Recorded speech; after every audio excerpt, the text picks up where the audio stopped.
துலாம் ராசி குரு பெயர்ச்சி பலன்கள் 11/5/2025 ஞாயிற்றுக்கிழமை சித்திரை 28ஆம் தேதி பகல் 1:24 குரு பகவான் ரிஷபராசியிலிருந்து மிதுன ராசிக்கு செல்கின்றார். துலா ராசிக்குடைய பலாபலன்களை நாம் பார்க்கலாம். துலா ராசி நேயர்களே, உங்களுடைய ராசியில் மிதுனத்தில் அமர்ந்து கொண்டு முதல் பார்வையாக துலா ராசியை பார்வையிடுகின்றார்.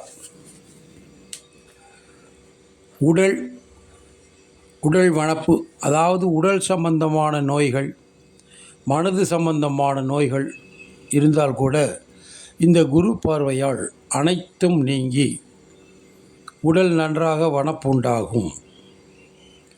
அதிகமான பணம் சேரும், பெருந்தனம்.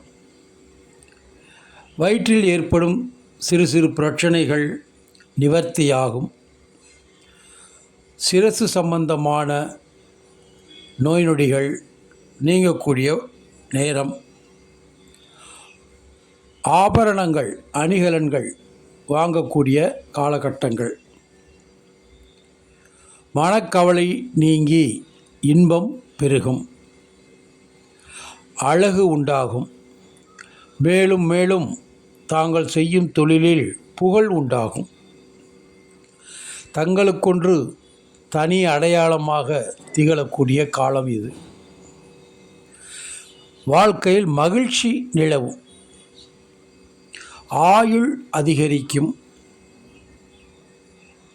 உடல் புஷ்டி உண்டாகும், நல்ல உடல் புஷ்டி உண்டாகும். நன்றாக உறக்கம் வரும்.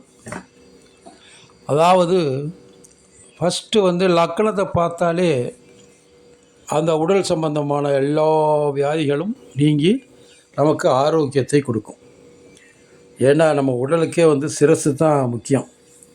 இன்சான் உடம்புக்கு சிரசே பிரதானம் அப்படின்னு சொல்லியிருக்காங்க.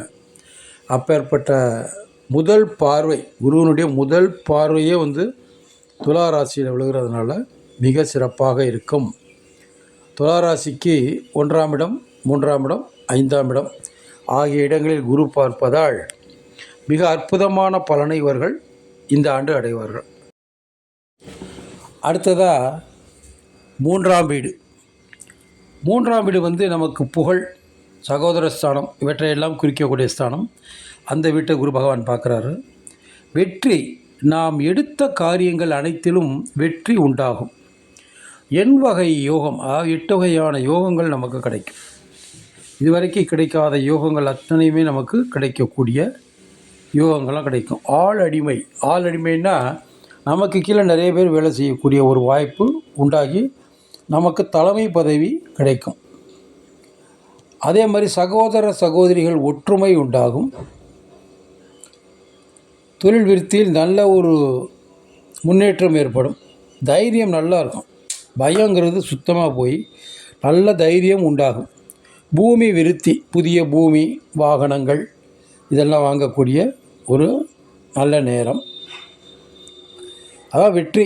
கஷ்ட போஜனம் நீங்கி சுகமான போஜனம் உண்டாகும். எடுத்த காரியங்கள் அனைத்திலும் வெற்றி உண்டாகக்கூடிய காலகட்டங்கள் இந்த குரு பெயர்ச்சி காலகட்டங்கள்.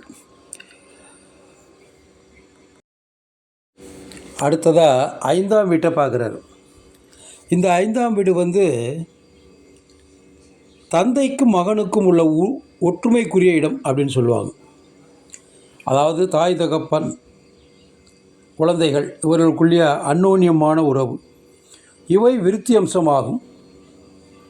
ஆத்மாவின் ஆற்றலை, ஆத்மா நம்ம உடம்புல இருக்கிற ஆத்மா, அதனுடைய ஆற்றல் நல்லா பெருகக்கூடிய ஒரு இடமாக அந்த 5ஆம் இடம் தோன்றுவதால் குரு பார்க்கறதுனால அது கொஞ்சம் நல்லா அற்புதமாக இருக்கும்.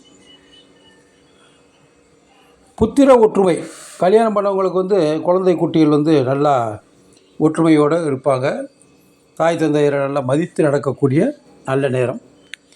பூர்வ நல்வினைகள், அதாவது நாம் செஞ்ச புண்ணியங்கள் அனைத்தும் இப்பொழுது கிடைக்கக்கூடிய காலகட்டங்கள்.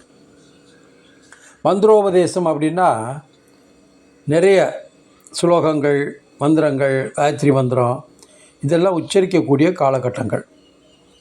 புத்தி நல்லா வேலை செய்யும். புத்தி நல்லா கூர்மையாக, அறிவு கூர்மையாக வேலை செய்யும். மனக்கூர்மை அப்படிங்கிறது நீதி சாஸ்திரங்களை எல்லாம் அறிஞ்சிக்கக்கூடிய காலகட்டங்கள் ஆகும்.